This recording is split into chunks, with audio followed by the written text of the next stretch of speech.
नमस्कार दोस्तों। कश्मीर के पहलगाम में टेररिस्ट अटैक हो गया, 26 पर्यटक मारे गए।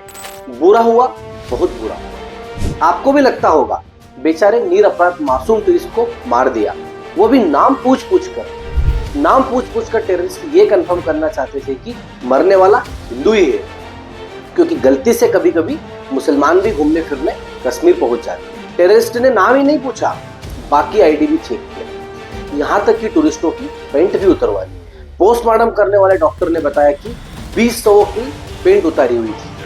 आतंकवादी ये कंफर्म कर रहे थे कि केवल हिंदू ही मरे। पहले तो हमको भी बहुत दुख हुआ, बहुत बुरा लगा, लेकिन बाद में लगा कि अच्छा ही हुआ। लगा कि हमें एहसानमंद होना चाहिए इन टेररिस्टों का जिन्होंने हमें नींद से जगा दिया, या ये कहे कि नशे से बाहर निकाला। नशा इस बात का कि सब बढ़िया है, एवरीथिंग इज ऑल राइट, पैसा कमाओ, जिंदगी के मजे लो, घूमो फिरो, गुलछर्रे उड़ाओ। 26 टूरिस्ट मारे गए तो देश क्या तो रुकने का नाम नहीं ले रहा।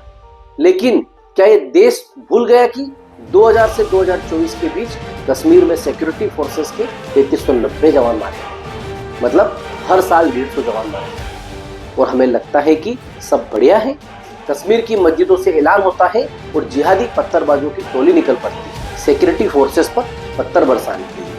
भारत की सरकार और भारत की सुप्रीम कोर्ट ने भारत की सेना को मना कर रखा था गोली चलाने से, रबड़ की गोली चलाने के लिए भी मना कर दिया था। रबड़ की गोली से भी बेचारे पत्थरबाज घायल हो जाते थे कभी कभी। क्या कश्मीर जाने वाले टूरिस्ट को इन जवानों के परिवार वालों का दर्द महसूस हुआ? इन टूरिस्ट को घूमने के लिए क्या कश्मीर ही मिलता है?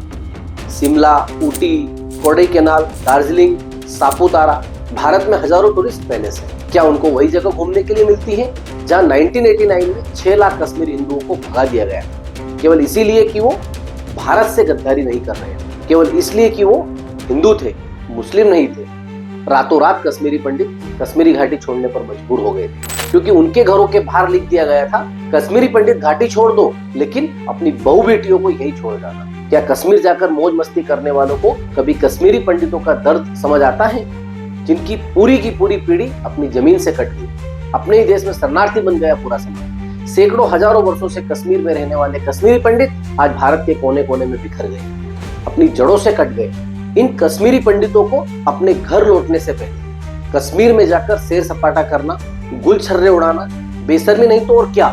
कश्मीर के लोग और टेररिस्ट टूरिस्ट को कश्मीर घुमाना चाहते हैं, क्योंकि टूरिस्ट लोकल लोगों की कमाई करवाते हैं, लेकिन पंडितों को वहां बसने नहीं देते, लौटने नहीं देते। धारा 370 हटाने के बाद पत्थरबाजी तो रुक गई, पर पंडित अपनी जन्मभूमि नहीं लौट पाए। और इसलिए हमें धन्यवाद करना चाहिए आतंकवादियों का, टेररिस्ट का, पाकिस्तान का, जिन्होंने याद दिलाया कि कश्मीर में करने के लिए कुछ और बाकी। भारत की सुप्रीम कोर्ट ने भी कभी कश्मीरी हिंदुओं का दर्द नहीं समझा, कभी उसके लिए सो मोटो कॉग्निसेंस नहीं लिया, कभी कश्मीर में हिंदुओं की हत्या, लूट और रेप की घटनाओं के लिए कोई एसआईटी गठित नहीं की। जब तक ऐसी स्थिति पैदा नहीं होती कि प्रत्येक कश्मीर पंडित कश्मीर में जाकर बिना किसी डर के रह सके, तब तक किसी भी पर्यटक का वहां घूमने जाना अपने देश के साथ गद्दारी होगी, और गद्दारों को गोली ही मिलना चाहिए। आपको हमारी बात बुरी लगी तो हमें अच्छा लगेगा, क्योंकि ये यही दर्शाता है कि आपकी सेंसिटिविटी अभी जिंदा है। और भी ऐसे वीडियो के लिए हमें लाइक, शेयर और सब्सक्राइब कीजिए।